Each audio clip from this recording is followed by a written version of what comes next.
أعوذ بالله من الشيطان الرجيم. بسم الله الرحمن الرحيم. قيما لينذر بأسا شديدا من لدنه ويبشر المؤمنين الذين يعملون الصالحات أن لهم أجرا حسنا. قيما لينذر بأسا شديدا من لدنه ويبشر المؤمنين الذين يعملون الصالحات أن لهم أجرا حسنا. صدق الله العلي العظيم. الحمد لله والصلاة والسلام على رسول الله وعلى آله وصحبه أجمعين ومن تبعهم بإحسان إلى يوم الدين. إن أريد إلا الإصلاح ما استطعت وما توفيقي إلا بالله عليه توكلت وإليه أنيب. رب اشرح لي صدري ويسر لي أمري واحلل عقدة من لساني يفقه قولي. ബഹുമാനരായ സഹോദരന്മാരെ, അസ്സലാമു അലൈക്കും വറഹ്മത്തുള്ളാഹി വബറകാതുഹു. അള്ളാഹു സുബ്ഹാനഹു തആല നമ്മുടെ ഈ ഒത്തുചേരൽ സ്വാലിഹായ ഒരു അമലായി സ്വീകരിക്കുമാറാകട്ടെ. പരിശുദ്ധ ഖുർആൻ മനസ്സിലാക്കുകയും അത് ജീവിതത്തിൽ പകർത്തുകയും ചെയ്യുന്ന ആളുകളുടെ കൂട്ടത്തിൽ അള്ളാഹു നാം ഇവരെയും ഉൾപ്പെടുത്തി അനുഗ്രഹിക്കുമാറാകട്ടെ. അപ്പൊ ഇന്ന് നമ്മൾ പഠിക്കാൻ പോകുന്നത് സൂറത്തുൽ കഹ്ഫിലെ രണ്ടാമത്തെ ആയത്താണ്. ആദ്യത്തെ ആയത്ത് നമ്മൾ വളരെ വിശദമായി മൂന്ന് ക്ലാസ്സോട് കൂടി അത് പഠിച്ചു. അതും വളരെ കൺസൈസ് ആയിട്ടാണ് ഞാൻ പറഞ്ഞിട്ടുള്ളത്. ഒരുപാട് പിന്നെയും വിശദീകരണമുണ്ട്, പക്ഷെ ഇനിയും നീട്ടിക്കൊണ്ടുപോയാൽ നമ്മൾ സൂറത്തുൽ കഹ്ഫ് തീരൂല. ഇന്നിപ്പോ ഈ രണ്ടാമത്തെ ആയത്തും ഒറ്റ ക്ലാസ്സിൽ തീരും എന്ന് എനിക്ക് തോന്നുന്നില്ല. ചിലപ്പോൾ ഒരു പക്ഷെ കയ്യമൻ എന്ന പദത്തിന്റെ അർത്ഥവും വിശദീകരണവും മാത്രമേ ചിലപ്പോൾ നമ്മൾ പറയുന്നുണ്ടാവുള്ളൂ. പിന്നെ ബഅസ് വരുന്നുണ്ട്, മിൻ ലദുൻഹു വരുന്നുണ്ട്, വയുബശ്ശിറൽ മുഅ്മിനീന ഒക്കെ വരുന്നുണ്ട്. ഞാൻ ഈ ആയത്തിന്റെ ഒരു റഫ് ആയിട്ടുള്ള ഒരു ട്രാൻസ്ലേഷൻ ആദ്യം പറയാം. കയ്യമൻ നമ്മൾ കഴിഞ്ഞ ആഴ്ച കുറച്ച് വിശദീകരിച്ചിരുന്നു അല്ലെ. കയ്യമൻ എന്ന് പറഞ്ഞാൽ ഒരു സംഗതിനെ സ്ട്രെയിറ്റ് ഫോർവേഡ് ആയിട്ട് നിലനിർത്തുന്നു, ചൊവ്വായ, നേരായ എന്നൊക്കെ നമ്മൾ പച്ച മലയാളത്തിൽ അർത്ഥം പറയും. പക്ഷെ ദാറ്റ്സ് വെരി ലിമിറ്റഡ്, വളരെ പരിമിതമായ ഒരു അർത്ഥമാണ് അത്. കയ്യമൻ, ഓക്കെ, നേരായ, ചൊവ്വായ, സ്ട്രെയിറ്റ് ഫോർവേഡ് ആയിട്ടുള്ള ഒരു ഗ്രന്ഥം. ആ ഗ്രന്ഥത്തിലേക്കാണ് അതിന്റെ പിന്നെ പോക്ക്, അതിന്റെ മടങ്ങുന്നത്. ഈ കയ്യമൻ എന്ന് പറയുന്നത് മടങ്ങുന്നത് അങ്ങോട്ടാണ്. ലിയുന്തിറ, എന്തിനാണ് ഈ ഗ്രന്ഥം ചൊവ്വായതാണ്, നേരായതാണ്, സ്ട്രെയിറ്റ് ഫോർവേഡ് ആയതാണെന്നൊക്കെ പറയുന്നത് എന്തുകൊണ്ടാണ്? ലിയുന്തിറ, താക്കീത് നൽകാൻ. ആര് എന്ന് പറഞ്ഞിട്ടില്ല. അള്ളാഹു ആണോ, അതല്ല പ്രവാചകൻ സല്ലല്ലാഹു അലൈഹി വസല്ലം ആണോ, അതല്ല ഈ ഗ്രന്ഥം തന്നെയാണോ എന്ന് പറഞ്ഞിട്ടില്ല. അതിനൊരു ഉദ്ദേശമുണ്ട്, അത് നമുക്ക് പിന്നീട് വിശദീകരിക്കാം. ലിയുന്തിറ, മുന്നറിയിപ്പ് നൽകാനാണ്. ബഅസൻ ഷദീദൻ, അതികഠിനമായ ഒരു യുദ്ധത്തെക്കുറിച്ച് അല്ലെങ്കിൽ ഒരു വിപത്തിനെ കുറിച്ച്. അപ്പോ അൽഹംദുലില്ലാഹില്ലദി അൻസല അലാ അബ്ദിഹിൽ കിതാബ വലം യജ്അൽ ലഹു ഇവജ, ആ അർത്ഥം നമ്മുടെ മനസ്സിലുണ്ടാവണം കേട്ടോ.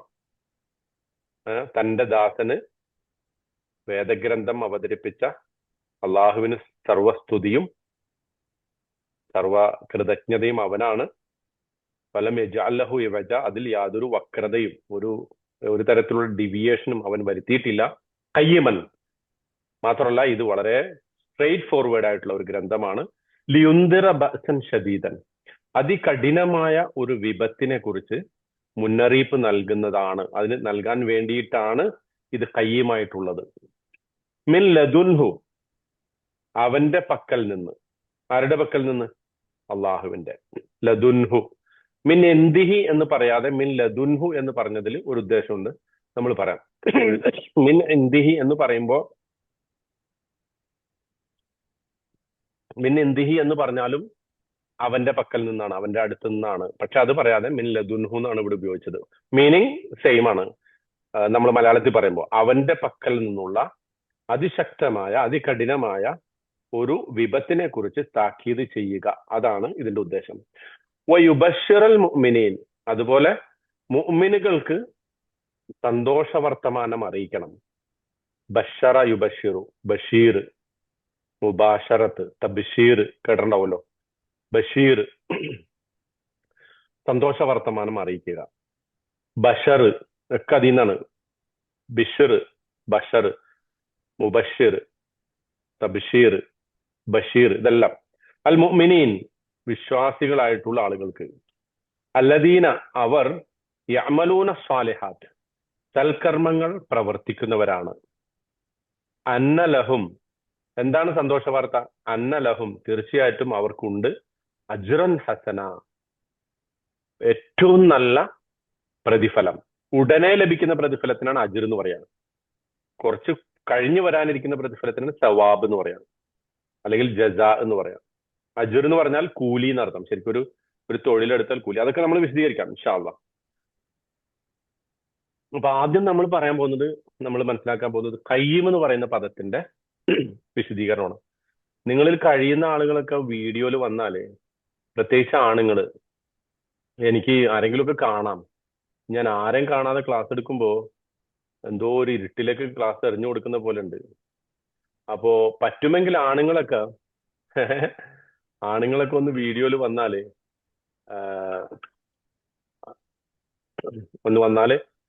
ക്ലാസ് എടുക്കുമ്പോൾ ഒരു സൗകര്യം ഉണ്ടാവും. ഓക്കെ.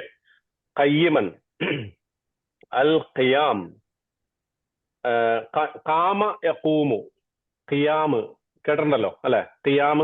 ഖിയാമുൽ ലൈല്, ഖാമ യഖൂമു, ഇതൊക്കെ നമ്മൾ കേട്ടിട്ടുണ്ടല്ലോ അല്ലെ? അൽ ഖിയാമു നഖീദുൽ ജുലൂസ്, ഇരിക്കുക എന്നതിന്റെ ഓപ്പോസിറ്റ് ആണെന്ത്? ഖിയാമ്, സ്റ്റാൻഡിങ്, നിൽക്കുക. അതാണ് ഒരർത്ഥം ഖിയാമിന്റെ.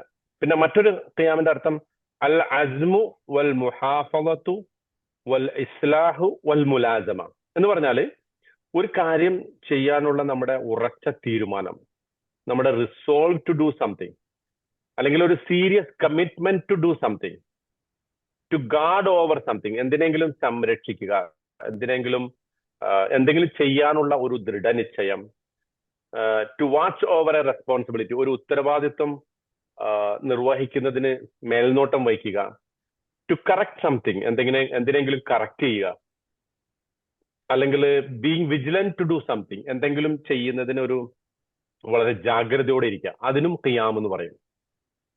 മനസ്സിലാവുന്നുണ്ടോ? അതായത് ചുരുക്കി പറഞ്ഞാൽ എന്തെങ്കിലും ചെയ്യാനുള്ള നമ്മുടെ ഒരു കമ്മിറ്റ്മെന്റ്, നമ്മുടെ ഒരു ഒരു ഉറച്ച തീരുമാനം, അതിനാണ് എന്ത് പറയാ? ഖിയാം എന്ന് പറയാം. അള്ളാഹുവിന്റെ ഒരു നാമമുണ്ട് ഇതുമായിട്ട് ബന്ധപ്പെട്ട്, ആർക്കെങ്കിലും പറയാമോ? ഈ പദത്തിൽ നിന്ന് വന്ന അള്ളാഹ്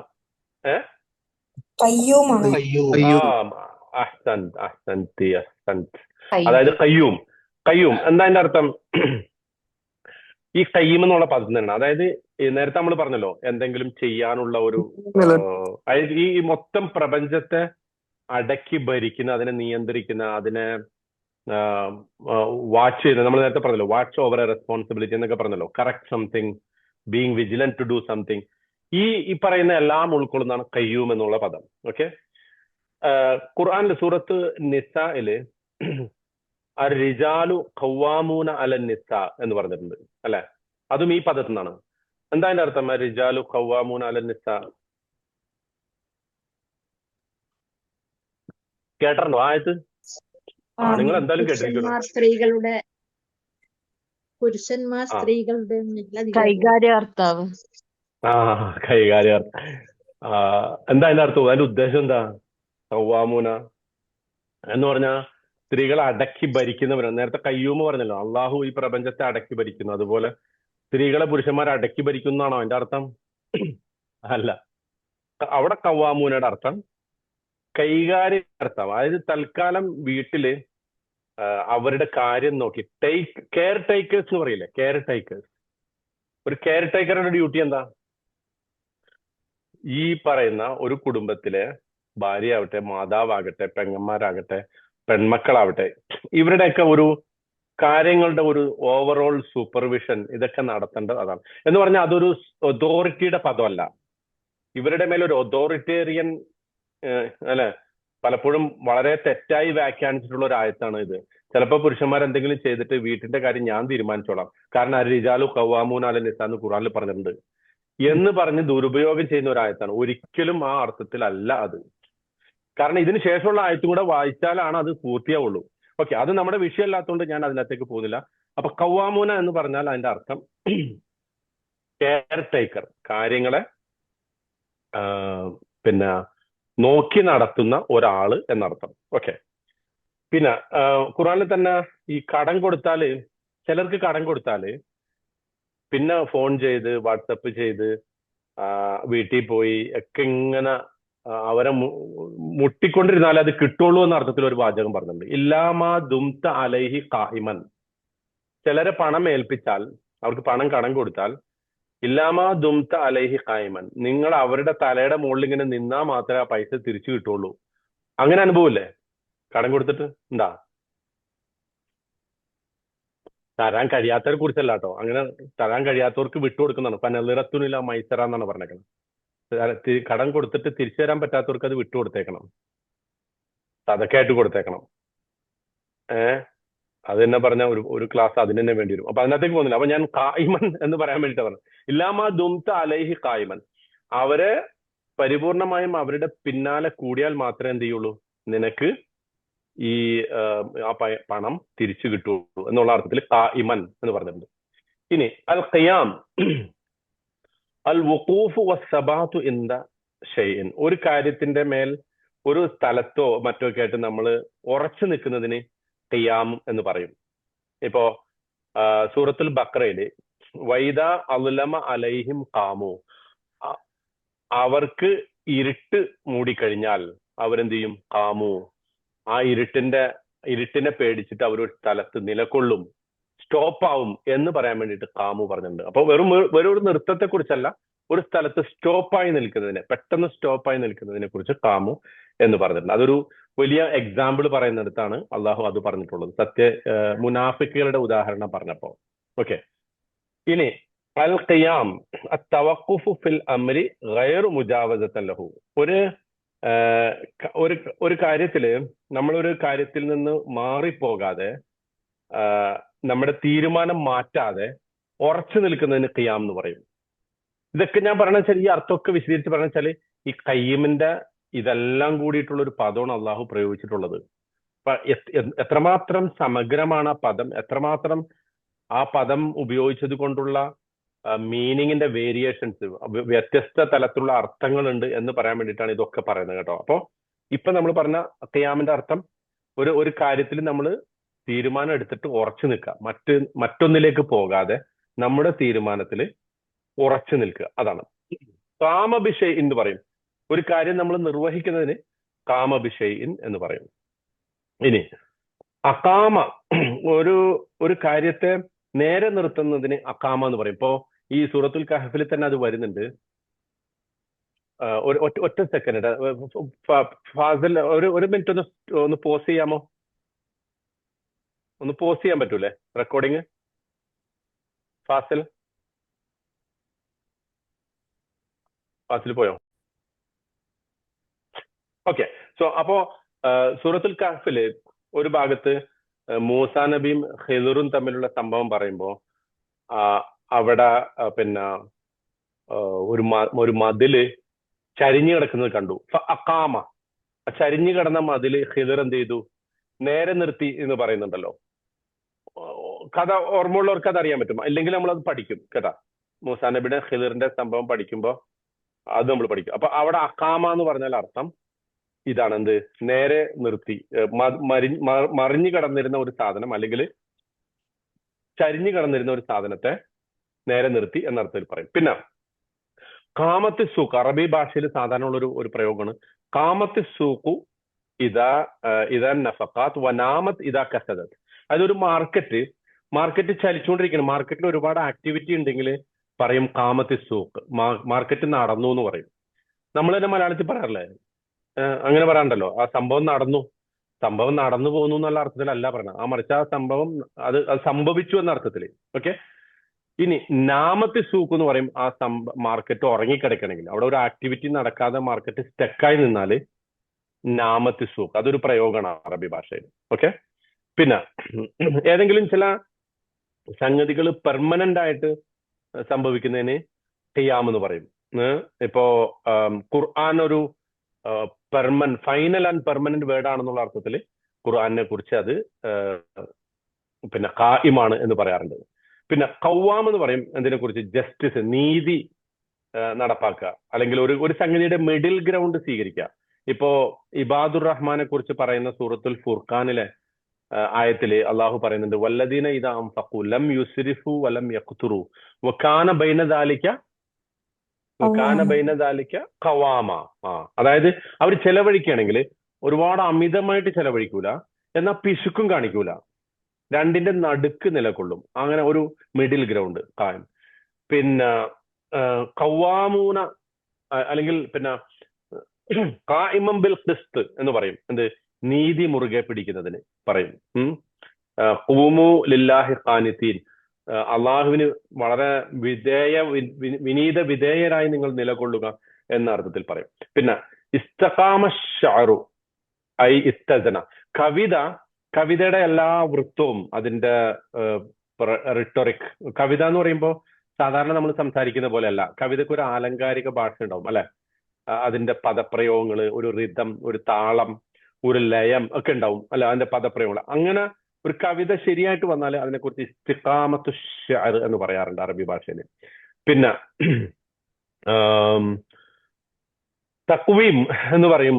എങ്ങനെയാണെങ്കിൽ ഒരു സംഗതിനെ നേരെയാക്കണേന്, വളഞ്ഞ ഒരു സംഗതിയെ പിടിച്ച് നേരെയാക്കണേന് തഖ്വീം. ഒരു ഇവജുള്ള സംഗതി അതിനെ നേരെയാക്കുന്നതിന് തഖ്വീം എന്ന് പറയും. ഖവ്വമ സില ഐ ഖദ്ദറഹ, ഒരു ചരക്കിന് ഒരു കച്ചവട ചരക്കുണ്ടല്ലോ, അതിനൊരു പ്രൈസ് ഇടുന്നതിന് എന്ത് പറയും? തഖ്വീം എന്ന് പറയാറുണ്ട്. ഓക്കെ. സോ ഇനി ഖിയാമു ബിശ്ശൈഇ വത്തമാസുകു ബിഹി വൽ ഹിഫ്ള്, അതൊക്കെ നമ്മൾ നേരത്തെ പറയണം. അതായത് ഒരു കാര്യം ചെയ്യാനുള്ള തീരുമാനം, അതിന്റെ ഒരു പിന്നെ ഇപ്പൊ ഖുർആനിൽ തന്നെ സൂറത്തുൽ ബയ്യിനയിൽ ഫീഹ കുത്തുബുൻ ഖയ്യിമ എന്ന് പറഞ്ഞിട്ടുണ്ട്. അതിലെന്തുണ്ട്? വളരെ കണിശമായ നിയമങ്ങളുണ്ട് ഈ ഖുർആനിനെ കുറിച്ച് പറഞ്ഞെടുത്ത്. കണിശമായ എന്ന് പറഞ്ഞാൽ വളരെ ദൃഢനിശ്ചയത്തോടു കൂടി നമ്മൾ ഉറച്ചു നിൽക്കേണ്ട കൽപ്പനകൾ, അതിനെക്കുറിച്ചാണ് കുത്തുബുൻ ഖയ്യിമ എന്ന് പറഞ്ഞിട്ടുള്ളത്. പിന്നെ ഖയ്യിം എന്ന് പറയും, ഒരു ലീഡർക്ക് പറയും. ഇപ്പൊ ചില സംഘടനകളുടെ സെക്രട്ടറിനെ പറയുന്ന പേര് ഖയ്യിം എന്നാ പറയാം. കാരണം എന്താ?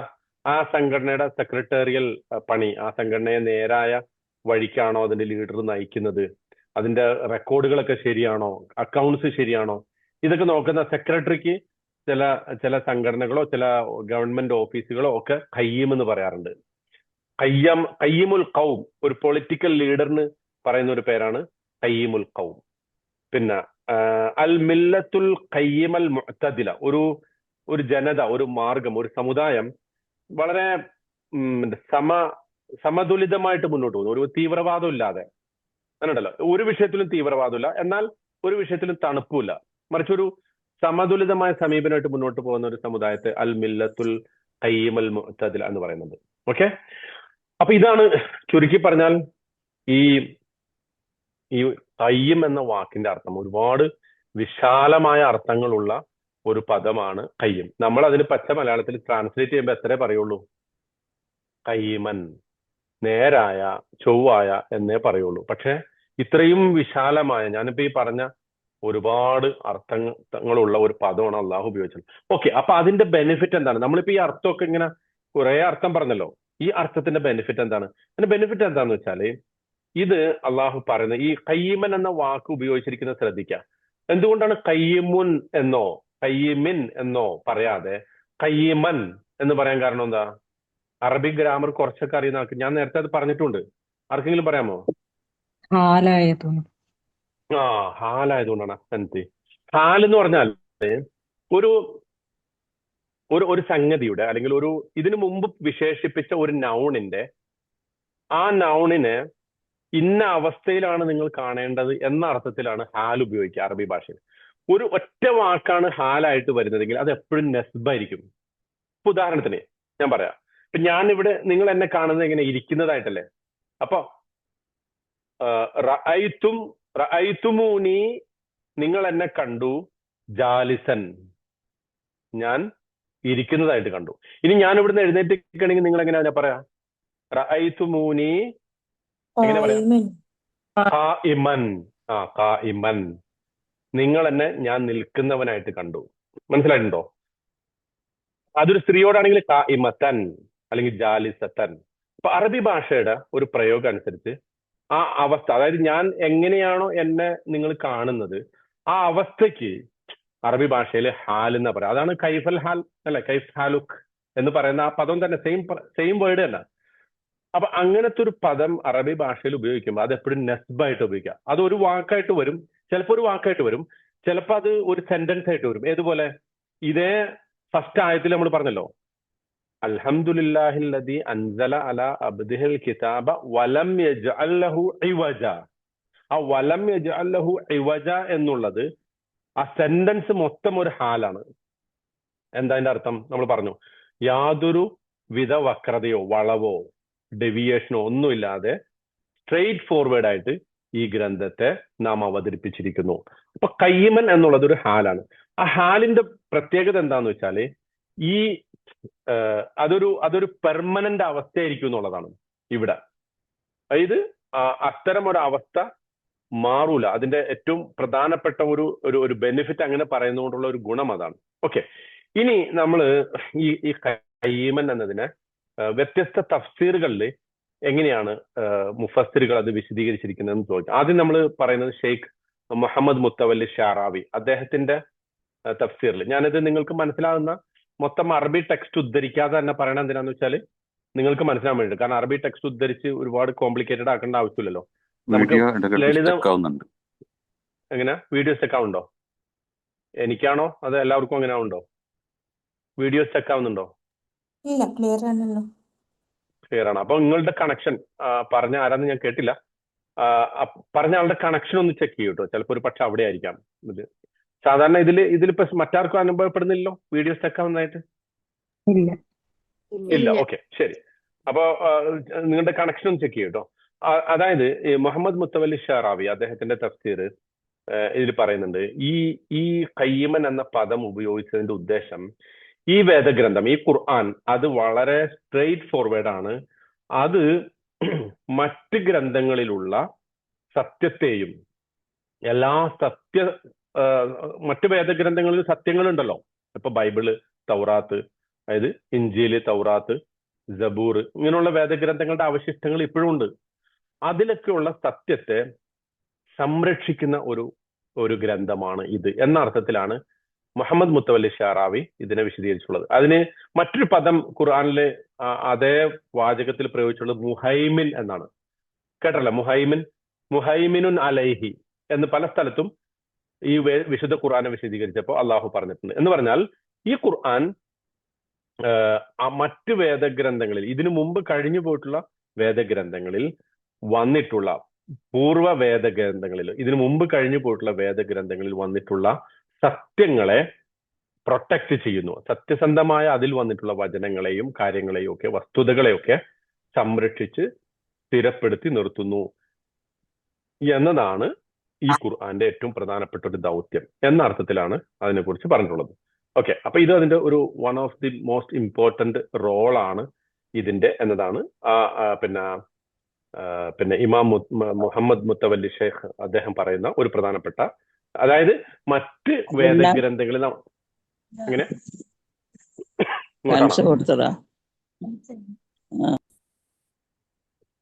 അതായത് ഇപ്പം നമ്മൾ ഇതിന്റെ തുടക്കത്തിൽ പറഞ്ഞിരുന്നു, ഇപ്പൊ ബൈബിളിലും പിന്നെ ഓൾഡ് ടെസ്റ്റമെന്റിലും ഒക്കെ കഥകളും ഒക്കെ ഉണ്ട് അല്ലെ, ചില കഥകളുണ്ട്.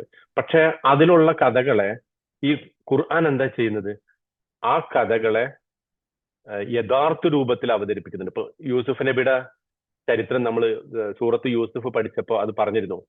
ഒരുപാട് ഡിസ്റ്റോർട്ടഡ് ആയിട്ടാണ് ആ വേദഗ്രന്ഥങ്ങളിൽ ആ കഥകൾ പറഞ്ഞിട്ടുള്ളത്. പക്ഷെ ഈ ഖുർആൻ ആ കഥകളെ തിരുത്തുന്നു. ഇപ്പൊ ജസ്റ്റ് ഒരു എക്സാമ്പിൾ പെട്ടെന്ന് ഞാൻ പറയാം, ഒരുപാട് വിശദീകരിച്ച് പറയേണ്ടതാണ്, പക്ഷെ വളരെ പെട്ടെന്ന് നിങ്ങൾക്ക് മനസ്സിലാവുന്ന ഒരു സംഗതി പറയാം. ഇപ്പൊ താലൂത്ത് ജാലൂത്ത് കേട്ടിട്ടുണ്ടല്ലോ, ദാവൂദ് നബിയുടെ ഡേവിഡ് ആൻഡ് ഗോലിയാത്ത് അല്ലെ, ദാവീദും ഗോലിയാത്തും കേട്ടല്ലോ കഥയൊക്കെ. അതില് ഖുർആനിൽ ആ കഥ പറയുന്നതും ബൈബിളിൽ അത് പറയുന്നതും വലിയ വ്യത്യാസമുണ്ട്. അതായത് താലൂത്ത്, പിന്നെ ദാവൂദ് നബിയുടെ നിർദ്ദേശപ്രകാരം താലൂത്ത് ഒരു സൈന്യവുമായിട്ട് ഈ ജാലൂത്തിനെ നേരിടാൻ വേണ്ടി പോകുമ്പോ ഒരു നദി കൂടെ പോകുന്നുണ്ട്. ആ നദിയിലൂടെ പോകുമ്പോ താലൂത്ത് അവരോട് പറഞ്ഞു, നിങ്ങൾ ഈ വെള്ളം ഇതിന്ന് കുടിക്കരുത്, കുടിക്കാതിരിക്കുക എന്നുള്ളതാണ് അവരുടെ പരീക്ഷണം. പക്ഷെ ഈ താലൂത്തിന്റെ തന്നെ മകനും ഒരു വിഭാഗവും ആ വെള്ളം കുടിച്ചു എന്നാണ് ബൈബിള് പറയുന്നത്. എന്നിട്ട് അവര് മനഃപൂർവ്വം ആ താലൂത്തിനെ ധിക്കരിച്ചു എന്ന് മാത്രമല്ല, ആ കുടിച്ചതിന്റെ പേരിൽ അവരെ യുദ്ധം ജയിച്ചു എന്നാണ് ബൈബിളിൽ അത് പറയുന്നത്. പക്ഷെ ഖുർആനിൽ ആ കഥ വളരെ വ്യത്യസ്തമായിട്ടാണ് പറയുന്നത്. ആ അധിക ജനങ്ങളും ആ വെള്ളം കുടിച്ചു, പക്ഷെ അവരാണ് പരാജയപ്പെട്ടത്. അവർക്ക് ആ പരീക്ഷണത്തിൽ അവർ പരാജയപ്പെട്ടു. ആ വെള്ളം കുടിക്കാത്ത ആളുകളുമായിട്ട് പോയിട്ടാണ് യുദ്ധം ചെയ്ത് ജയിച്ചതെന്നാണ് ഖുർആനിൽ പറയുന്നത്. എന്താ വ്യത്യാസം? എന്താ? ആദ്യം പറഞ്ഞതില് പ്രവാചകന്മാരെ ധിക്കരിക്കുന്നത് നല്ല ഒരു സ്വഭാവമായിട്ടാണ് ബൈബിളിൽ അത് പരിചയപ്പെടുന്നത്. പക്ഷെ ഖുർആനോ പ്രവാചകന്മാർ ധിക്കരിക്കപ്പെടാനുള്ളവരല്ല, അവർ അനുസരിക്കപ്പെടേണ്ടവരാണ്. അപ്പൊ ഇതാണ് ഖുർആൻ ഖയ്യിമാണ് എന്ന് പറയുമ്പോൾ അതിന്റെ ഒരു പ്രധാനപ്പെട്ട ഒരു സവിശേഷതയായിട്ട് ഇമാം ഷാറാവി അദ്ദേഹം പറഞ്ഞിട്ടുള്ള സംഗതി ഇതാണ്. ഓക്കെ, ഇനി ഷൗക്കാനി, അത് ഒരു ചെറിയ വിശദീകരണം ഉണ്ട്. ഇമാം ഷൗക്കാനി അതിനെ കുറിച്ച് പറയുന്നത് അദ്ദേഹത്തിന്റെ തഫ്സീറിൽ ഖയ്യിമൻ എന്ന് പറഞ്ഞാൽ വളരെ സ്ട്രെയിറ്റ് ഫോർവേഡ്, നമ്മൾ നേരായ ചൊവ്വായ എന്നൊക്കെ പറഞ്ഞല്ലോ, ആ മീനിങ് ആണ്. ഒരു തരത്തിലുള്ള വക്രതയുമില്ല എന്ന് പറഞ്ഞാൽ അത് വലം യജ്അല്ലഹു ഇവജ എന്ന് പറഞ്ഞ ഇതിനു മുമ്പ് പറഞ്ഞ ആയത്തിനെ ഒന്നുകൂടി അണ്ടർലൈൻ ചെയ്യാണ്, ഒന്നുകൂടി സ്ട്രെസ് ചെയ്ത് എംഫസൈസ് ചെയ്ത് പറയാണ് എന്നാണ് അദ്ദേഹം പറഞ്ഞത്. അവിടെ അദ്ദേഹം പറയുന്ന വേറൊരു പോയിന്റ് ഉണ്ട്. വലം യജ്അൽ ഇവജൻ ലഹു എന്നാണ് പറയേണ്ടിയിരുന്നത്. വലം യജ്അൽ ഇവജൻ ലഹു എന്നാണ് സെന്റൻസ് ശരിക്കും പറയേണ്ടിയിരുന്നത്. പക്ഷെ ലഹു എന്നുള്ളത് നേരത്തെ മുന്നോട്ട് കൊണ്ടുവന്നു. അതിന്റെ ഉദ്ദേശം എന്താണെന്ന് വെച്ചാൽ അതൊരു തഖ്സീസ് ആണെന്നാ പറയാ. തഖ്സീസ് നമ്മൾ മുമ്പ് പറഞ്ഞിട്ടുണ്ട്. ചില വാക്കുകൾ ചില വാചക ഘടനയിൽ അൻസല അല അബ്ദിഹിൽ കിതാബ, അൻസലൽ കിതാബ അല അബ്ദിഹി എന്ന് പറയാതെ അൻസല അല അബ്ദിഹിൽ കിതാബ എന്ന് പറയുന്നതിന്റെ ഗുണം എന്താ? അബ്ദ് എന്നുള്ള അള്ളാഹുവിന്റെ റസൂലിനെ തഖ്സീസാക്കി പറഞ്ഞു, എക്സ്ക്ലൂസിറ്റിവിറ്റി, ആ പ്രവാചകനോടുള്ള അള്ളാഹുവിന്റെ സ്നേഹം, തഖരീബ്, അത് പറഞ്ഞു. ഇതുപോലെ വലം യജ്അൽ ലഹു ഇവജ എന്ന് പറയുമ്പോൾ ഈ ഖുർആനിന് ഒരു തരത്തിലുള്ള ഒരു വക്രതയും ഒരു ഡിവിയേഷനും അള്ളാഹു വച്ചിട്ടില്ല എന്നത് ഒരു എക്സ്ക്ലൂസീവ് ആണ്. അത് ഈ ഗ്രന്ഥത്തിന് മാത്രമുള്ളതാണ്. മറ്റു പല ഗ്രന്ഥങ്ങൾക്കും അങ്ങനെ വക്രതയൊക്കെ ഉണ്ടായേക്കാം, അത് അള്ളാഹു തന്നെ അനുവദിച്ചതാണ്. അതുകൊണ്ടാണ് മനുഷ്യന്മാർക്ക് അതിൽ കൈകടത്താൻ സാധിച്ചത്. പക്ഷെ ഈ ഖുർആനിനോ, ഈ ഖുർആനിലെ ആര് എങ്ങനെയൊക്കെ വിചാരിച്ചാലും ഒരു തരത്തിലുള്ള വക്രത ഉണ്ടാക്കാൻ പറ്റില്ല. ഈ ഖുർആനിനെ മോശം രൂപത്തിൽ പ്രിന്റ് ചെയ്യാൻ പലരും ശ്രമിച്ചിട്ടുണ്ട്. ഈ അടുത്ത് പല അത്തരം ശ്രമങ്ങൾ നടന്നിട്ടുണ്ട്. ഖുർആനിനെ ബൾക്കായിട്ട് പ്രിന്റ് ചെയ്യുക, തെറ്റായിട്ട് അച്ചടിച്ചിട്ട് പ്രിന്റ് ചെയ്യുക. പക്ഷെ അതൊക്കെ കണ്ടുപിടിച്ചിട്ടുണ്ട്. കാരണം എന്താ? അങ്ങനെ കണ്ടുപിടിക്കാൻ പറ്റുന്ന അത്ര ഹുഫാദുകള്, ഹാഫിദുകള്, അതുപോലെ ഈ ഖുർആൻ എക്സ്പേർട്ടുകള്, ഖുർആൻ സയന്റിസ്റ്റുകള് ഒക്കെ ഉണ്ട്. അപ്പൊ വളരെ എളുപ്പം അത് പടച്ചോൻ തന്നെ വെച്ചിട്ടുള്ള ഒരു സംവിധാനമാണ്. ഇതിനെ ആരൊക്കെ എങ്ങനെയൊക്കെ വക്രീകരിക്കാൻ ശ്രമിച്ചാലും അതിന് നടക്കില്ല എന്നുള്ളതാണ്. അപ്പം ഇത് ഈ പുസ്തകം, ഈ വേദഗ്രന്ഥം അത് വളരെ സ്ട്രെയിറ്റ് ഫോർവേഡ് ആണ്. ഇത് മറ്റൊരർത്ഥം അദ്ദേഹം പറയുന്നത്, ഇമാം ഷൗക്കാനി പറയുന്നത്, ഈ വേദഗ്രന്ഥം അള്ളാഹുവിന്റെ ദാസന്മാരുടെ ഏറ്റവും നല്ല താല്പര്യങ്ങളെ സംരക്ഷിക്കുകയും അതിനെ സൂക്ഷിക്കുകയും ചെയ്യുന്ന വേദഗ്രന്ഥമാണ്. അത് അവരുടെ മതപരമായ കാര്യങ്ങളാവട്ടെ, ഭൗതികം എന്ന് നമ്മൾ വിളിക്കുന്ന കാര്യങ്ങളാവട്ടെ, അതിലൊക്കെയുള്ള അവരുടെ എല്ലാ കാര്യങ്ങളെയും സംരക്ഷിക്കുന്ന ഒരു വേദഗ്രന്ഥമാണ്. മനസ്സിലായോ? പിന്നെ അദ്ദേഹം നേരത്തെ ഇമാം ഷാറാവി പറഞ്ഞ അതിനോട്, ഷെയ്ഖ് ഷാറാവി പറഞ്ഞ അതിനോട് അദ്ദേഹവും ഒരു മീനിങ്ങിൽ പറയുന്നുണ്ട്. പഴയ പൂർവ്വ വേദഗ്രന്ഥങ്ങളെ സംരക്ഷിക്കുന്ന ഒരു ഗ്രന്ഥമാണ് ഇത്. ഇനി ഇമാം റാസി, ഫഖ്റുദ്ദീൻ റാസി, അദ്ദേഹം പറയുന്നത് ഈ ഗ്രന്ഥം ഇതിന്റെ എല്ലാ സ്വതവേ തന്നെ ഇത് പരിപൂർണമാണ്. അതോടൊപ്പം ഇത് മറ്റുള്ളവയെ ശരിക്കും നമ്മൾ അതിനെക്കുറിച്ച് പറഞ്ഞല്ലോ, കാമിലൻ ഫി ദാത്തിഹി മുക്മിലൻ ഫി ഗൈരിഹി. കാമിലൻ ഫി ദാത്തിഹി, ഈ വേദഗ്രന്ഥം സ്വയം തന്നെ പൂർണ്ണമാണ്. മുക്മിലൻ ഫി ഗൈരിഹി, മറ്റുള്ളവയെ പൂർണ്ണമാക്കുന്നതുമായിട്ടുള്ള ഒരു വേദഗ്രന്ഥമാണ്. അതായത് ഇപ്പോ പൂർവ്വ വേദങ്ങള്, ബൈബിൾ ആകട്ടെ, അതല്ലെങ്കിൽ ഇനി മറ്റ് ഇസങ്ങളാകട്ടെ, മറ്റ് ഐഡിയോളജികളാകട്ടെ, അതിലൊക്കെ ഉള്ള തെറ്റുകൾ തിരുത്തി അതിനെ പൂർത്തീകരിക്കുന്ന ഒരു വേദഗ്രന്ഥമാണ് ഇത്. അപ്പോ സ്വയം തന്നെ പൂർണ്ണവും മറ്റുള്ളവയെ പൂർത്തീകരിക്കുന്നതുമായിട്ടുള്ള ഒരു വേദഗ്രന്ഥമാണ് ഇത്. പിന്നെ ഖയ്യിം, ഇമാം റാസി പറയുന്ന മറ്റൊരു വാക്ക്, ഈ ഖയ്യിമൻ എന്ന് പറയുന്നത് എന്താണ്? അതൊരു നൗണാണ്, അതൊരു ഇസ്മാണ്. ചില നൗൺസിന് എന്തുണ്ടാവും? മഫ്ഊൽ ഉണ്ടാവും, ചില ഒരു കർമ്മം ഉണ്ടാവും, ഒരു ഒബ്ജക്റ്റ് ഉണ്ടാവും. പക്ഷെ ഇവിടെ ഒരു കാമ എന്നുള്ള വെർബിൽ നിന്ന് വന്നിട്ടുള്ള ഒരു നൗണാണ് ഖയ്യിം എന്ന് പറയുന്നത്. അപ്പോ ഇതെന്താണ്? ഒരു വെർബൽ നൗൺ ആണെന്ന് പറയുന്നത്. അതിന്റെ ആ പറയുന്നതിന്റെ വ്യത്യാസം എന്താണെന്ന് വെച്ചാല്, കാമ, നമ്മൾ കാമയ്ക്ക് നേരത്തെ പല അർത്ഥം പറഞ്ഞല്ലോ. നേരെ സ്ട്രൈറ്റ് ആയിട്ട് നിന്നു, കാര്യങ്ങൾ നടത്തി, കെയർ ടേക്ക് ചെയ്തു, പിന്നെ ഒരു തീരുമാനത്തിൽ ഉറച്ചു നിന്നു, ഒരു കാര്യത്തെ നേരെ നിർത്തി. അതൊക്കെ ഒരേ സമയം പെർമനന്റ് ആയിട്ട് ചെയ്യുന്ന ഒരു വേദഗ്രന്ഥമാണ് ഇത്. അതാണ് ഈ വെർബൽ നൗൺ കയ്യം. അതായത് ഒരു വെർബിൽ നിന്ന് ഉത്ഭവിച്ച നൗൺ ആണ് എന്ന് പറയുമ്പോഴുള്ള ബെനിഫിറ്റ് അതാണ്. മനസ്സിലാവുന്നുണ്ടോ? ആ വെർബിന്റെ എല്ലാ പ്രവൃത്തിയും സ്ഥിരമായി ചെയ്തുകൊണ്ടിരിക്കുന്ന ഒരു ഒരു ഒരു സവിശേഷമായ സ്വഭാവം കയ്യം എന്ന് പറയുമ്പോൾ ഇതിൽ കിട്ടുന്നുണ്ട് എന്നർത്ഥം. ഓക്കെ, ഇനി ഇത് ഏതെങ്കിലും ഒരു പ്രത്യേക സമുദായത്തിനോ പ്രത്യേക ഒരു തലമുറയ്ക്കോ പ്രത്യേകമായ ഒരു വംശീയ ഗ്രൂപ്പിനോ ഒരു പ്രത്യേക ഏജ് ഗ്രൂപ്പിനോ ഏതെങ്കിലും പ്രത്യേക ബാക്ക്ഗ്രൗണ്ടുള്ള ഒരു ആളുകൾക്കും മാത്രമല്ല, സർവ ജനങ്ങൾക്കും സർവ ലോകത്തിലും സർവകാലത്തും അനുഗുണമായ, അവർക്കൊക്കെ ഗുണം ചെയ്യുന്ന, അവർക്കൊക്കെ അവരെയൊക്കെ നേരായ വഴിക്ക് നടത്തുന്ന ഒരു വേദഗ്രന്ഥമാണ് എന്ന് കയ്യമിന് അർത്ഥമുണ്ട് എന്നാണ് ഇമാം റാസിയുടെ മറ്റൊരു വിശദീകരണം. അതോടൊപ്പം അദ്ദേഹം പറയുന്ന ഒരു സംഗതി, ഇത് ഈ വേദഗ്രന്ഥം സമ്പൂർണമായിട്ടും എല്ലാ അർത്ഥത്തിലും എല്ലാ സംഗതികളെയും നേരെ ചൊവ്വെ നിർത്തുന്ന ഒരു സംഗതിയാണ്. അതോടൊപ്പം ഇതൊരു ഇൻവിറ്റേഷൻ ആണ്, ഇതൊരു ക്ഷണമാണ്.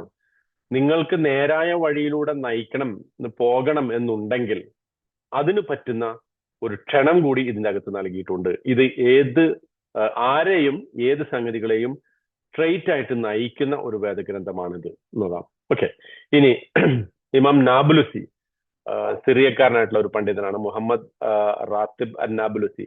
അദ്ദേഹം പറയുന്നുണ്ട്, ഇത് കയ്യം എന്ന് പറയുന്നതുകൊണ്ട് ഉദ്ദേശിക്കുന്നത് മനുഷ്യരുടെ എല്ലാ താല്പര്യങ്ങളെയും വളരെ സ്ട്രെയിറ്റ് ഫോർവേഡ് ആയിട്ട് അപ്രൈറ്റ് ആയിട്ട് നിർത്തുന്ന ഒരു സംഗതിയാണ് എന്നുള്ളത്.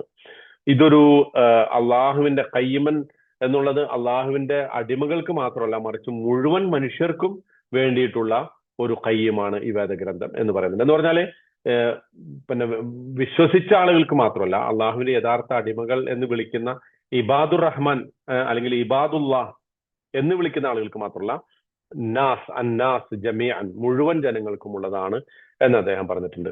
അതുപോലെ ഈ പുസ്തകം, ഈ വേദഗ്രന്ഥത്തിൽ യാതൊരു സംഗതികളും വിട്ടുപോയിട്ടില്ല. It takes care of every concern that human beings may have. മനുഷ്യർക്ക് ഉണ്ടായേക്കാവുന്ന എല്ലാത്തരം വ്യതകളെയും എല്ലാത്തരം സങ്കടങ്ങളെയും എല്ലാത്തരം പ്രശ്നങ്ങളെയും അഡ്രസ്സ് ചെയ്യുകയും അതിനെ സമ്പൂർണമായി പരിചയപ്പെടുത്തുകയും ചെയ്യുന്ന ഒരു വേദഗ്രന്ഥമാണ് ഇത് എന്ന് പറഞ്ഞിട്ടുണ്ട്. ഇമാം അലൂസി ഇതിനെ കുറിച്ച് പറഞ്ഞിട്ടുള്ളത് ഏറെക്കുറെ നേരത്തെ പറഞ്ഞ സംഗതിയാണ്. ഇത് ഒരു തെറ്റുകളെയൊക്കെ തിരുത്തിക്കൊണ്ട് എല്ലാം ശരിയായത് സ്ഥാപിക്കാൻ വേണ്ടി വന്നിട്ടുള്ള ഒരു വേദഗ്രന്ഥമാണ്. നിങ്ങൾ ഇപ്പൊ ഇഫ്രാത്ത് തഫ്രീത്ത് എന്ന് അദ്ദേഹം പറഞ്ഞിട്ടുണ്ട്. അതായത് നിങ്ങൾക്ക് അതിര് കവിച്ചിലോ നിങ്ങൾ വീഴ്ച വരുത്തിച്ചില്ല. ഇപ്പൊ ഇഫ്രാത്ത് തഫ്രീത്ത് എന്ന് പറഞ്ഞാല് അത് പെട്ടെന്ന് മനസ്സിലാകാൻ വേണ്ടിയിട്ട് നമുക്കൊരു ഉദാഹരണം പറയാം. ഇപ്പൊ ഒരു റോഡ് നമ്മൾ വഴിയിൽ യാത്ര പോണ്, അവിടെ ഒരു മാക്സിമം സ്പീഡ് ഉണ്ടാവും അല്ലെ, 80 kilometre per hour, 80 kilometre per hour. പക്ഷെ അതേപോലെ തന്നെ ചിലപ്പോൾ ചില റോഡിൽ മിനിമം കിലോമീറ്റർ എഴുതിയിട്ടുണ്ടാവും 60 കിലോമീറ്റർ പെർ അവർ. കാരണം 60 കിലോമീറ്ററിന് താഴെ പോയാൽ ഒരു ഹൈവേയില്, നല്ല സ്പീഡ് ഹൈവേയില് 60 കിലോമീറ്ററിൽ താഴെ പോയാൽ എന്താ സംഭവിക്കുക? മറ്റുള്ളവർക്ക് ബുദ്ധിമുട്ടാണ്, മറ്റു വണ്ടികൾക്ക് അത് പ്രശ്നമാകുമ്പോൾ ഒരു ഹൈവേയിൽ അത് നടക്കൂല. അപ്പോ ഈ തഫ്രീത്ത് എന്ന് പറഞ്ഞാല് നേരത്തെ നമ്മൾ പറഞ്ഞ ഈ 80യുടെ മേലെ പോകുന്നതാണ് തഫ്രീത്ത്. ഹൈ സ്പീഡ് 80 ആണെന്ന് ചോദിച്ചു, അല്ലെങ്കിൽ 100 ആണ്, 120 ആണെന്ന് ചോദിച്ചു, 140യിൽ പോകുന്നത് തഫ്രീത്ത് ആണ്. ഇഫ്രാത്ത് എന്ന് പറഞ്ഞാലോ ഈ 60യുടെ താഴെ പോകുന്നു. ഒരാൾ 10 കിലോമീറ്റർ വേഗതയില് 10 കിലോമീറ്റർ വേഗതയില് ഞാൻ വളരെ സൂക്ഷിച്ച് ഡ്രൈവ് ചെയ്യുള്ളൂ എന്ന് പറഞ്ഞിട്ട് ഒരു ഹൈവേ കയറിയിട്ട്, ഹൈ സ്പീഡ് ഹൈവേ കയറിയിട്ട് 10 കിലോമീറ്റർ പെർ അവറിൽ പോയ അയാളെ കുറിച്ച് എന്താ പറയാ? അയാളും നേരത്തെ പറഞ്ഞ ഓവർ സ്പീഡ് പോകുന്ന അതേപോലെ ദോഷം ചെയ്യുന്ന ആളാണ്.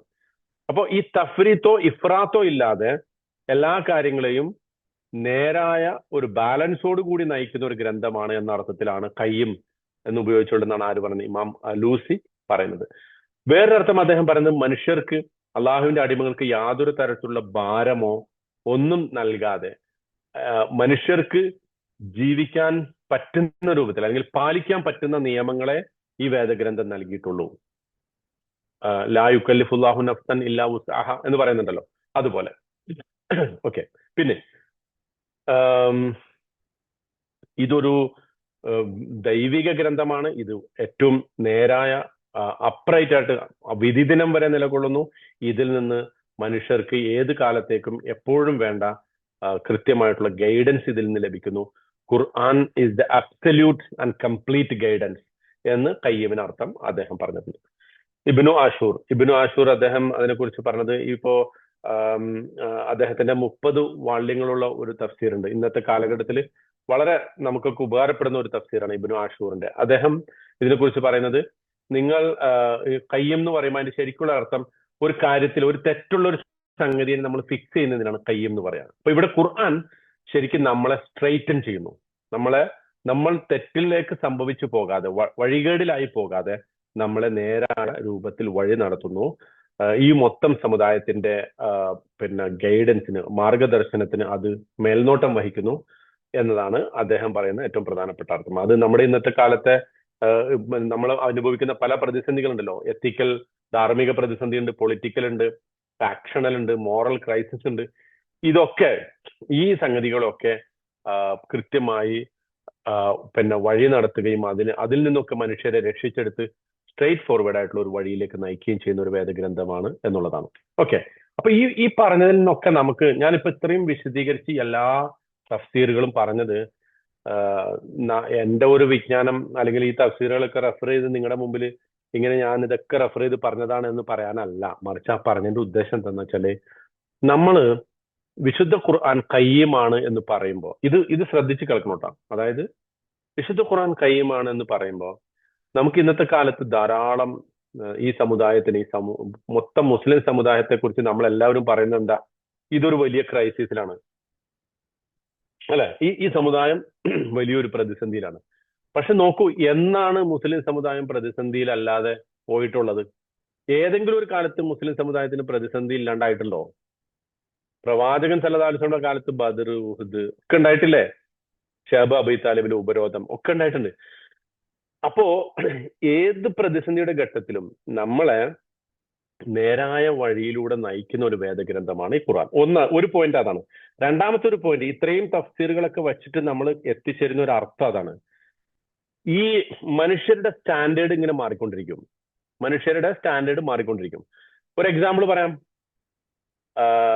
50 കൊല്ലം മുമ്പ് അമേരിക്കയില് അവിടുത്തെ ബീച്ചുകളില്, ഞാനൊരു ചെറിയ എക്സാമ്പിൾ പെട്ടെന്ന് മനസ്സിലാവാൻ വേണ്ടി പറയാം കേട്ടോ. അവിടുത്തെ ബീച്ചുകളില് സ്ത്രീകൾ എങ്ങനെ വസ്ത്രം ധരിക്കണം എന്ന് എഴുതി വെച്ചിരുന്നു. മാന്യമായി വസ്ത്രം ധരിച്ചിട്ടില്ലെങ്കിൽ പോലീസ് അറസ്റ്റ് ചെയ്യുമായിരുന്നു, ഫൈൻ അടക്കുമായിരുന്നു. പക്ഷെ ഇന്ന് അമേരിക്കയിലെ ബീച്ചുകളിൽ നിങ്ങൾക്ക് എങ്ങനെ ഉടുത്തോ ഉടുക്കാതെ ഒക്കെ നടക്കാം, കംപ്ലീറ്റ്ലി അക്സെപ്റ്റബിൾ. അപ്പൊ അന്നത്തെ മോറൽ സ്റ്റാൻഡേർഡ് വെറും 50 വർഷം കൊണ്ടായി പറയുന്നതാണ്.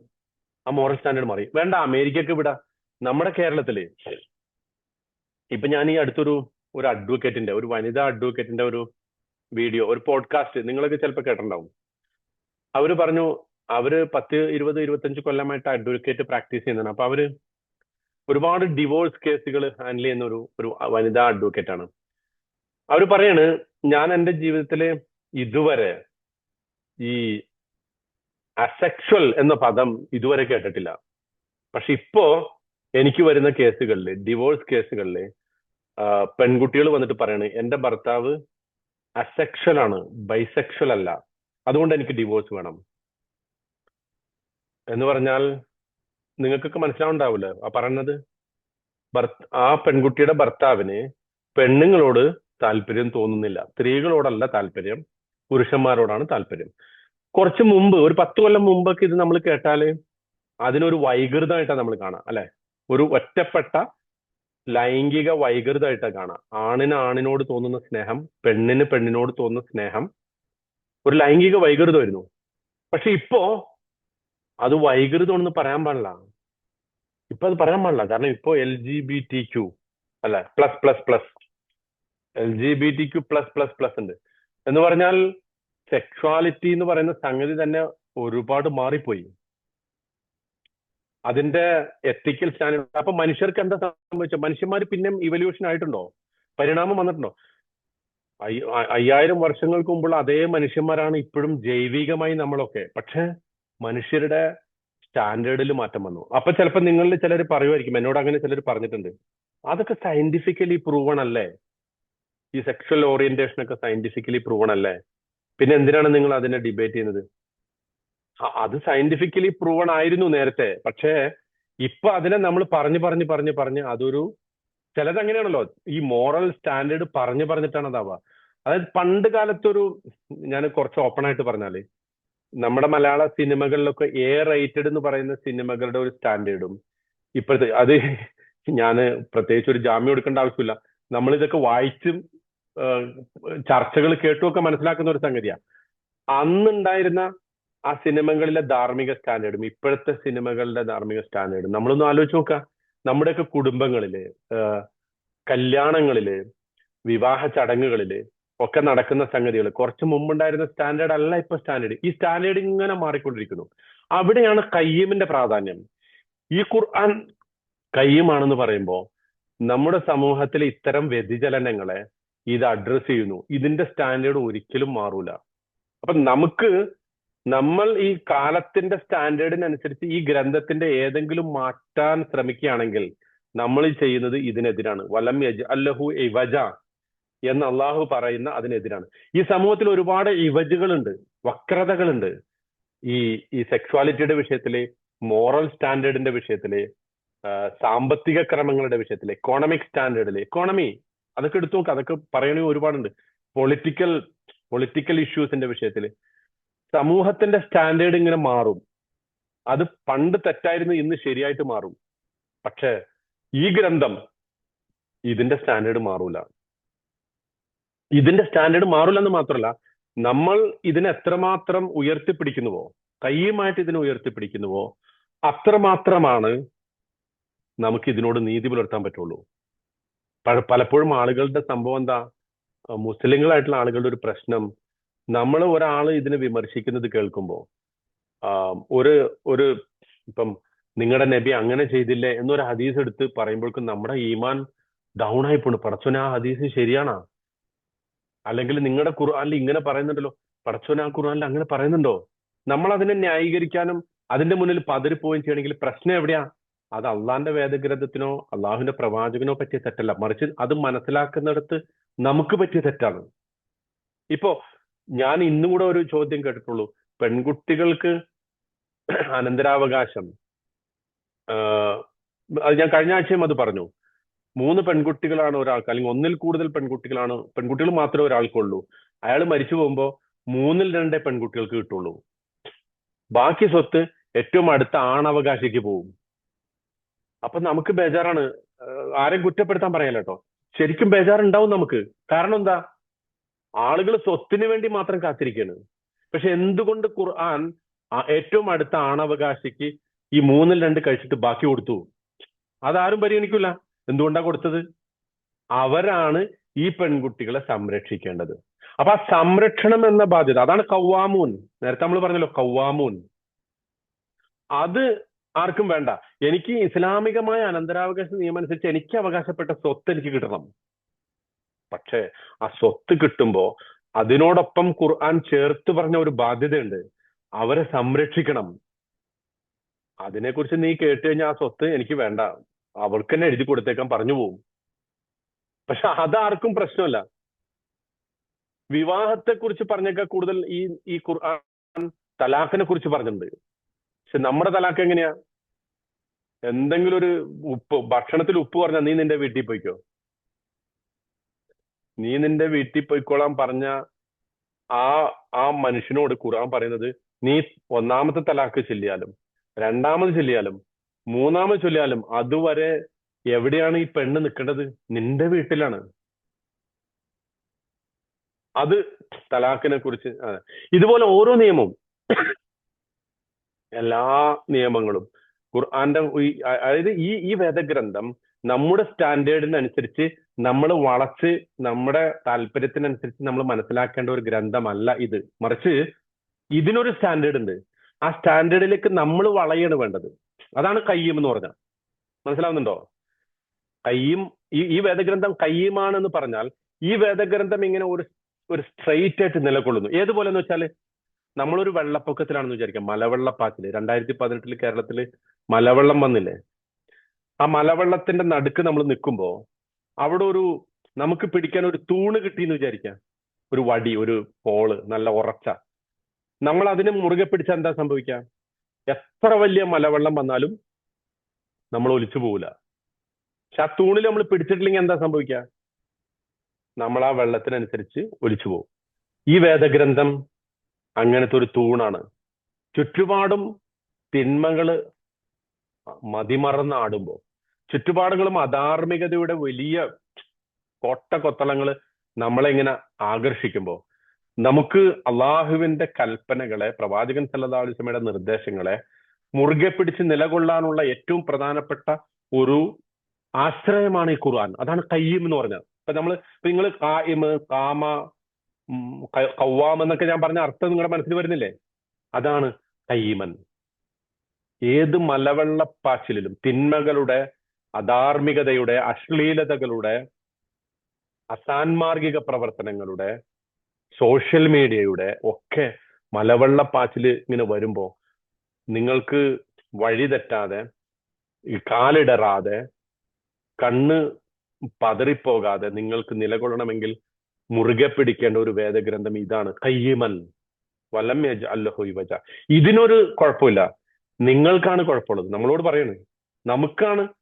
നമ്മുടെ വക്രതയ്ക്കനുസരിച്ച് ഈ വേദഗ്രന്ഥത്തെ വളക്കാൻ നിങ്ങൾ ശ്രമിക്കരുത്. മറിച്ച് ഇതിനെ എപ്പോഴും മുറുകെ പിടിക്കുന്ന ഒരു അവസ്ഥ ഉണ്ടാകണം എന്നതാണ് ഖയ്യിം.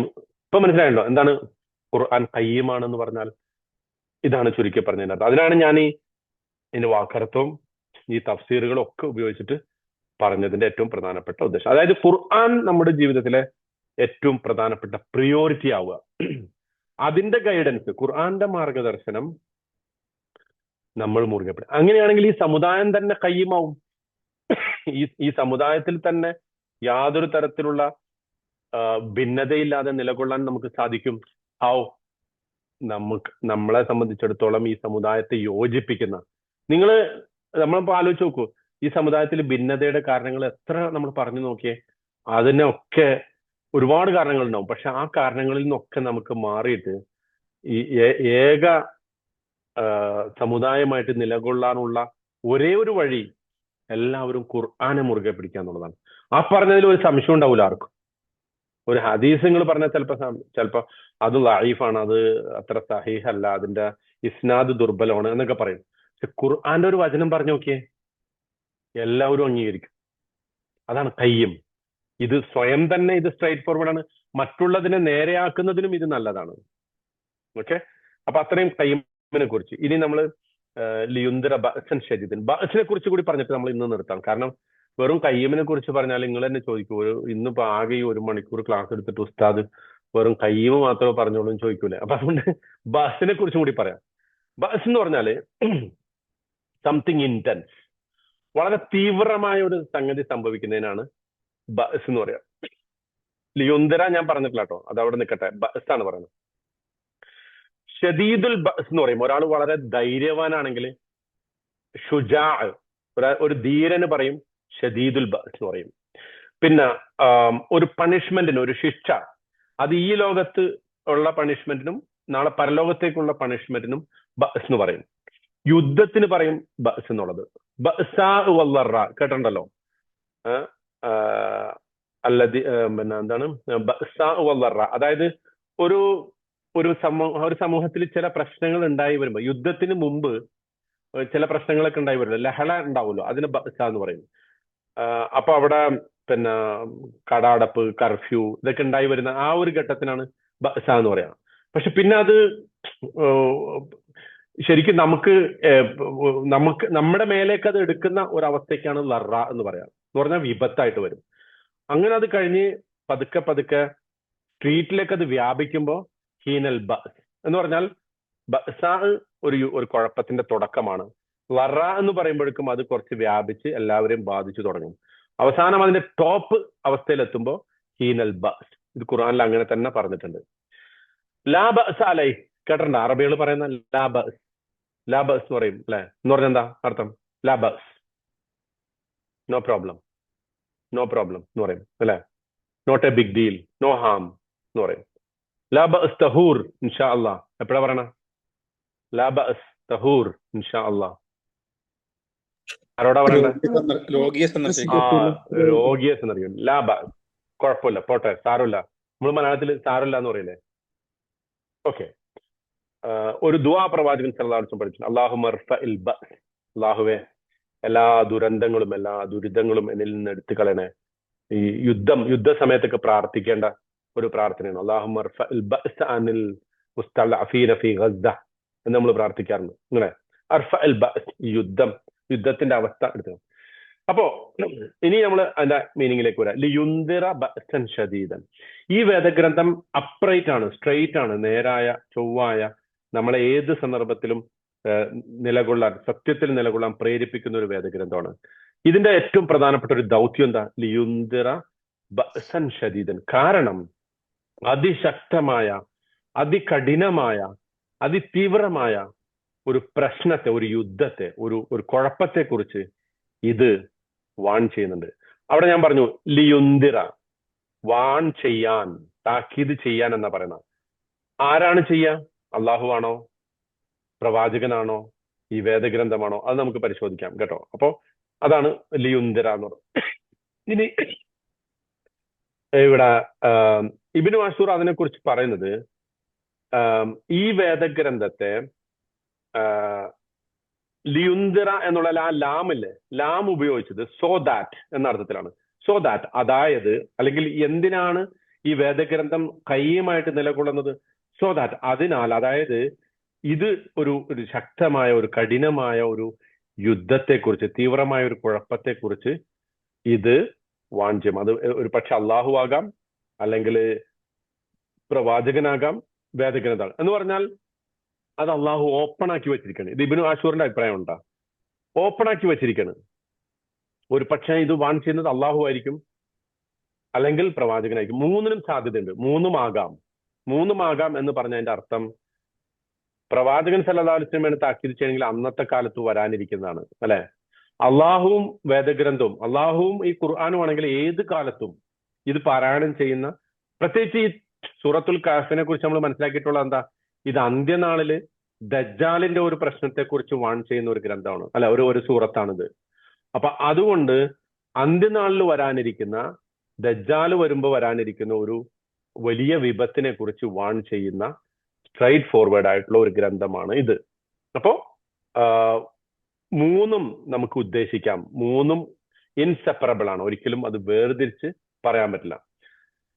ഓക്കെ, നമ്മൾ അള്ളാഹുവിനെ മാത്രം ആരാധിച്ച്, അവന് മാത്രം വഴിപ്പെട്ട്, അവനെ മാത്രം അനുസരിച്ച് ജീവിക്കുന്നു, അവന്റെ ഗൈഡൻസ് നമ്മൾ സ്വീകരിക്കുന്നു, അവന്റെ ആ കൽപ്പനകളെ നമ്മൾ പരിപൂർണമായും ഉൾക്കൊള്ളുന്നു.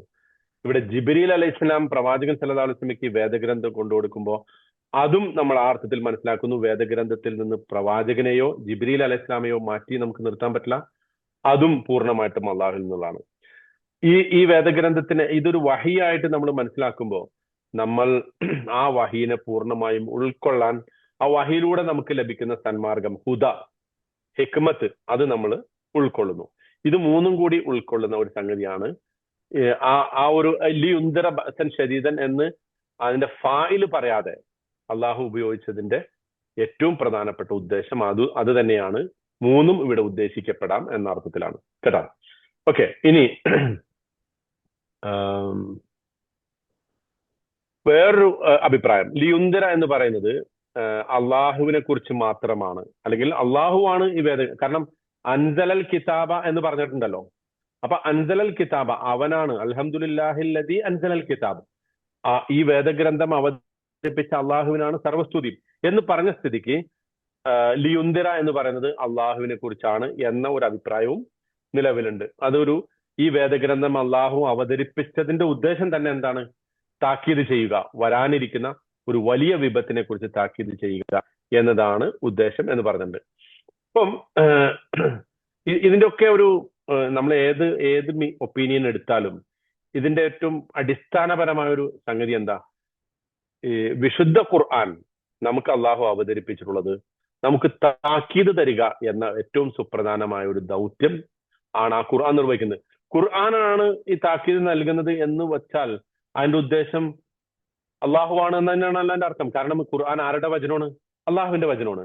മാത്രമല്ല ഖുർആൻ ആർക്കാണ് അവതരിച്ചത്? പ്രവാചകൻ സല്ലല്ലാഹു അലൈഹി വസല്ലമയ്ക്കാണ് അവതരിച്ചത്. അപ്പൊ അതുകൊണ്ട് തന്നെ ഖുർആൻ ആണ് ഈ വേദഗ്രന്ഥത്തിൽ, അല്ലെങ്കിൽ സോറി ഈ താക്കീത് ചെയ്യുന്ന പിന്നെ ലിയുന്തിറ എന്നതിന്റെ ഉദ്ദേശം എന്ന് നമ്മൾ വെച്ചു കഴിഞ്ഞാൽ ഈ 3 അർത്ഥവും അതിൻ്റെ അകത്ത് പൂർണ്ണമായിട്ടും ഉൾക്കൊള്ളുന്നത് തന്നെയാണ് എന്നുള്ളതാണ്. അപ്പൊ അതിൻ്റെ അകത്തേക്ക് നമ്മൾ ആ അർത്ഥത്തിൽ ഡീറ്റെയിൽ ആയിട്ട് പോകേണ്ടതില്ല, മറിച്ച് ആ ഒരു വാണിംഗ് ആണ് ഈ ഖുറാന്റെ ഏറ്റവും സുപ്രധാനമായ ദൗത്യം എന്ന് നമ്മൾ മനസ്സിലാക്കുക കേട്ടോ. ഓക്കെ, ഇനി എന്താണ് ഈ ബഅസുൻ ഷദീദ് അതുകൂടി പറഞ്ഞിട്ട് നമുക്ക് ഇന്നത്തെ ക്ലാസ് അവസാനിപ്പിക്കാം.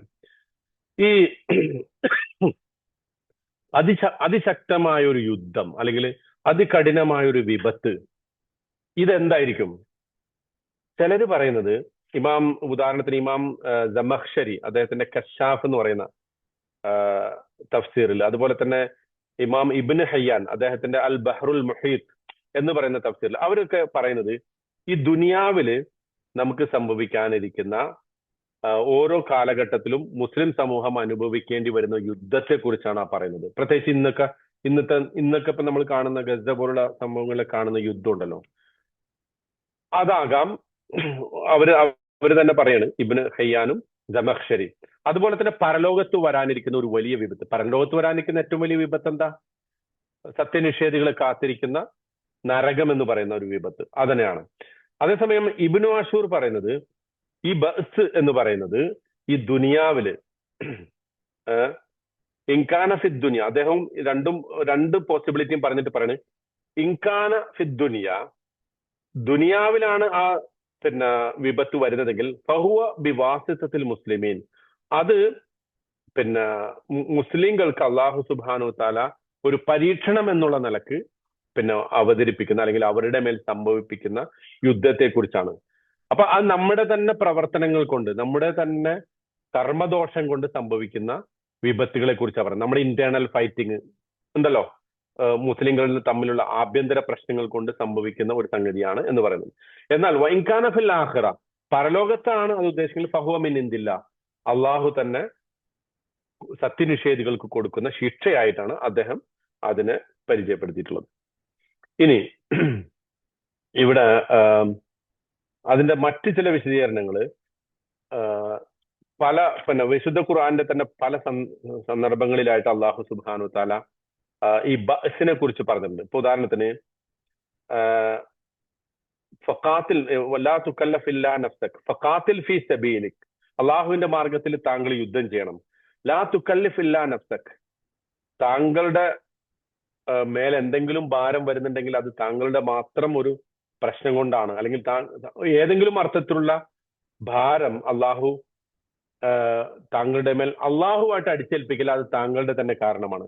വഹർറിൽ മുഅ്മിനീൻ, സത്യവിശ്വാസികളെ താങ്കൾ പ്രേരിപ്പിക്കണം. അസല്ലാഹു അൻ യകുഫ ബഅസല്ലദീന കഫറു, സത്യനിഷേധികളുടെ ഭാഗത്തു നിന്ന് സംഭവിക്കുന്ന അതിശക്തമായ ഒരു യുദ്ധത്തെ അള്ളാഹു സുബ്ഹാനഹു തആല അവർക്ക് തടുത്തേക്കാം, അവർക്ക് അത് ഇല്ലാതാക്കിയേക്കാം. ഇവിടെ ബഅസ് എന്ന് ഉദ്ദേശിക്കുന്നത് സത്യനിഷേധികളുടെ ഭാഗത്തു നിന്ന് വരുന്ന ബഅസിനെയാണ്. അതാണ് ഖുർആന്റെ മറ്റൊരു സ്ഥലത്ത് പറഞ്ഞിട്ടുള്ളത് എന്ന് പറഞ്ഞിട്ടാണ് അത് അദ്ദേഹം വിശദീകരിക്കുന്നത്. ഇനി രണ്ടാമതൊരു വിശദീകരണം വയുദീഖ ബഅലകും ബഅസ ബഅൽ, സൂറത്തുൽ അൻആമിലെ 65-ാമത്തെ ആയത്തിൽ പറഞ്ഞിട്ടുണ്ട്.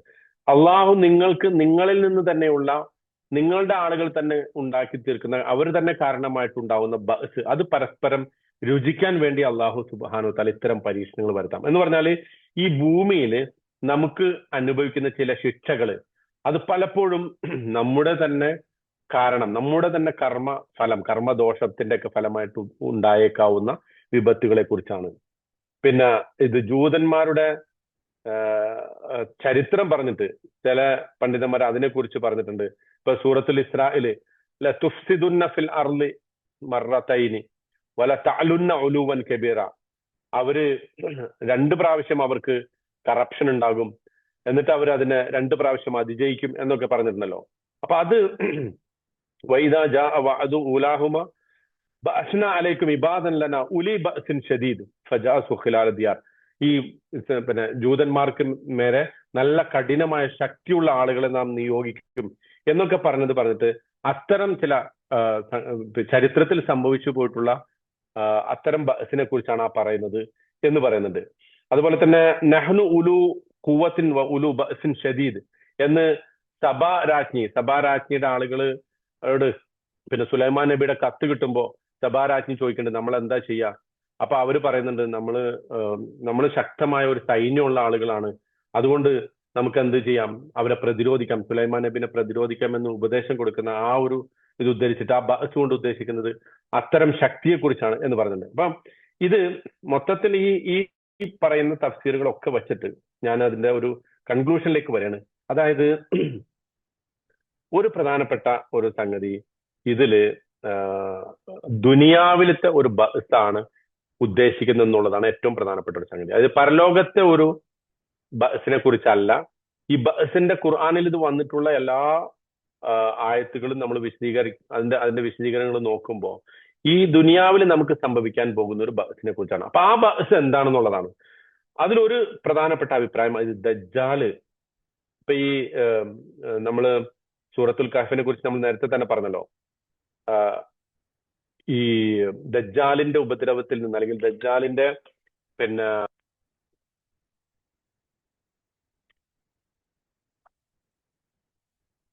കേൾക്കുന്നുണ്ടോ? അടുത്ത് കട്ടായി പോയോ? ഇപ്പൊ കേൾക്കണ്ടല്ലോ അല്ലെ? ഓക്കെ. അപ്പോ ഈ ദജ്ജാലിന്റെ അന്ത്യനാളിൽ വരാനിരിക്കുന്ന ആ ദജ്ജാലിൽ നിന്നുള്ള ഒരു ശക്തമായ ഒരു യുദ്ധം, അതിനെക്കുറിച്ചാണ് ഈ താക്കീത്. ഇത് അള്ളാഹു തന്നെ മിൻ ലദുൻഹു എന്ന് പറയുമ്പോൾ അള്ളാഹുവിന്റെ തന്നെ അവൻ തന്നെ നമുക്ക് ഒരു പരീക്ഷണമായി അവതരിപ്പിക്കുന്ന ഒരു ബഅസിനെ കുറിച്ചാണ് ഈ പറയുന്നത് എന്നതാണ് ഏറ്റവും പ്രധാനപ്പെട്ട ഒരു വിശദീകരണം. ഈ ക്രിസ്ത്യൻസ് അർമഗഡൻ എന്ന് പറയുമല്ലോ, അവരുടെ ഒരു പിന്നെ അന്ത്യനാളിൽ വരാനിരിക്കുന്ന അങ്ങനെ ഒരു വലിയ യുദ്ധം ഉണ്ടാവും. Terrible war at the time of between Muslims and army of Dajjal. അത് വാസ്തവത്തിൽ മുസ്ലിങ്ങളും ദജ്ജാലിന്റെ സൈന്യവും മുസ്ലിങ്ങളും തമ്മിൽ നടക്കാനിരിക്കുന്ന ഒരു വലിയ യുദ്ധം, അതിനെക്കുറിച്ചാണ് ഈ താക്കീത് എന്നുള്ളതാണ് ഏറ്റവും പ്രധാനപ്പെട്ട ഒരു വിദേശം. കാരണം ദജ്ജാലിന്റെ ഫിത്നയുമായിട്ടാണ് ഈ സൂറത്തിന് നേരിട്ട് ബന്ധം. അപ്പോ നമ്മൾ ഈ സൂറത്തിന്റെ തുടക്കത്തിൽ പറയുകയും ചെയ്തു, ആരെങ്കിലും സൂറത്തുൽ കഹ്ഫിലെ ആദ്യത്തെ 10 ആയത്ത് ഓതിയാൽ അവന് ദജ്ജാലിന്റെ ഫിത്നയിൽ നിന്ന് രക്ഷ കിട്ടും എന്നൊക്കെ പറഞ്ഞല്ലോ. അപ്പോ പ്രധാനമായിട്ടും ഈ ബഅസ് കൊണ്ട് ഉദ്ദേശിക്കുന്നത് അന്ത്യനാളില് മുസ്ലിങ്ങളുടെ സൈന്യവും ദജ്ജാലും തമ്മിലുള്ള നേരിട്ടുള്ള ഒരു ഏറ്റുമുട്ടലിനെ കുറിച്ചാണ് ഈ പിന്നെ താക്കീത് എന്നുള്ളതാണ് കേട്ടോ. ഓക്കെ. അപ്പൊ അത്രയാണ്. പിന്നെ അല്ലെങ്കിൽ യജൂജ് മഅജൂജ് അതിനെക്കുറിച്ചും പറയുന്നുണ്ട്. അത്തരം സംഗതികൾ നമുക്ക് കുറച്ചുകൂടി അടുത്ത ആഴ്ച ഒന്നുകൂടി വിശദീകരിക്കാം. ഏതായാലും ഇപ്പൊ നമ്മുടെ സമയം തീർന്നിട്ടുണ്ട്. എന്തായാലും നമ്മൾ നേരത്തെ പറഞ്ഞ പോലെ രണ്ടാമത്തെ ആയത്ത് ഇന്ന് തീരൂല, ചിലപ്പോൾ അടുത്ത ആഴ്ചയും തീർന്നോളണമെന്നില്ല. എന്തായാലും ഇൻഷാ അല്ലാഹ് നമുക്ക് കൂടുതൽ വ്യക്തമായി മനസ്സിലാക്കാം. അപ്പൊ ഇന്ന് പറഞ്ഞതിന്റെ ചുരുക്കം ഇതാണ്. ഖയ്യിം എന്ന് പറയുന്നത് ഈ വേദഗ്രന്ഥത്തിന്റെ സ്വയം തന്നെയുള്ള സ്ട്രെയിറ്റ് ഫോർവേഡ് ആയിട്ടുള്ള ഒരു നിലനിൽപ്പ്. നമ്മൾ അതിനെ മുറുകെ പിടിക്കുമ്പോൾ നമുക്കും സ്ട്രെയിറ്റ് ഫോർവേഡ് ആയിട്ട് നിലകൊള്ളാനുള്ള ഒരു ശക്തി ഇതിൽ നിന്ന് ലഭിക്കും. ഇത് താക്കീത് ചെയ്യുന്ന ആ ഒരു ശക്തമായ യുദ്ധം അല്ലെങ്കിൽ ഒരു കഠിനമായ വിപത്ത്, അതിൽ നിന്ന് നമുക്ക് രക്ഷ നേടാനുള്ള ഒരു പവർ, ഒരു ശക്തി, ഒരു ഗൈഡൻസ് ഈ വേദഗ്രന്ഥം നമുക്ക് നൽകുന്നു എന്നുള്ളതാണ് ഇതിന്റെ ഇന്നത്തെ ഒരു ക്ലാസിന്റെ ഏറ്റവും പ്രധാനപ്പെട്ട ഒരു ടേക്ക് അവേ ആയിട്ട് പറയാനുള്ളത്. അല്ലാഹു സുബ്ഹാനഹു തആല വിശുദ്ധ ഖുർആൻ അതിന്റെ യഥാർത്ഥ രൂപത്തിൽ മനസ്സിലാക്കുകയും അത് ജീവിതത്തിൽ പകർത്തുകയും ചെയ്യുന്ന ആളുകളുടെ കൂട്ടത്തിൽ നമ്മെ ഉൾപ്പെടുത്തി അനുഗ്രഹിക്കുമാറാകട്ടെ. നമ്മിൽ നിന്ന് വന്നു പോകുന്ന വീഴ്ചകൾ അല്ലാഹു സുബ്ഹാനഹു തആല പുറത്തു തരുമാറാകട്ടെ. ഖുർആനിനെ നമ്മുടെ ഹൃദയങ്ങളുടെ വസന്തമാക്കി അല്ലാഹു മാറ്റുമാറാകട്ടെ. ഖുർആനിന് വേണ്ടി സമയം ചെലവഴിക്കുന്ന, അത് പഠിക്കാൻ വേണ്ടി, അത് മനസ്സിലാക്കാൻ വേണ്ടി, അത് ഹിഫ്ളാക്കാൻ വേണ്ടി, അത് പാരായണം ചെയ്യാൻ വേണ്ടി ഒക്കെ നമ്മൾ ചെലവഴിക്കുന്ന സമയം, അത് അള്ളാഹുവിന്റെ മാർഗത്തിൽ നാളെ പരലോകത്ത് നമ്മുടെ നന്മയുടെ തുലാസിൽ കനം തൂങ്ങുന്ന ഒരു നന്മയാക്കി അല്ലാഹു സുബ്ഹാനഹു തആല മാറ്റുമാറാകട്ടെ. അല്ലാഹുമ്മ ജഅലിൽ ഖുർആനൽ അളീമ റബീഅ ഖുലൂബിന വനൂറ സുദൂരിന വജലാഅ ഹമ്മിന വദഹാബ അഹ്സാനിന വഹുമൂമിന. اللهم اجعله لنا دليلنا إلى جناتك جنات النعيم. اللهم آنس بالقرآن وحشتنا في القبور. اللهم اجعله لنا نورا على صراط في يوم الآخر يا أرحم الراحمين. اللهم اجعله لنا شفيعا لنا يوم القيامة، واجعله شاهدا لنا يوم القيامة لا شاهدا علينا. اللهم ربنا تقبل منا إنك أنت السميع العليم وتب علينا إنك أنت التواب الرحيم. آمين برحمتك يا أرحم الراحمين. سبحان ربك رب العزة عما يصفون وسلام على المرسلين والحمد لله رب العالمين. السلام عليكم ورحمة الله وبركاته. وعليكم السلام ورحمة الله وبركاته. ചെയ്യാം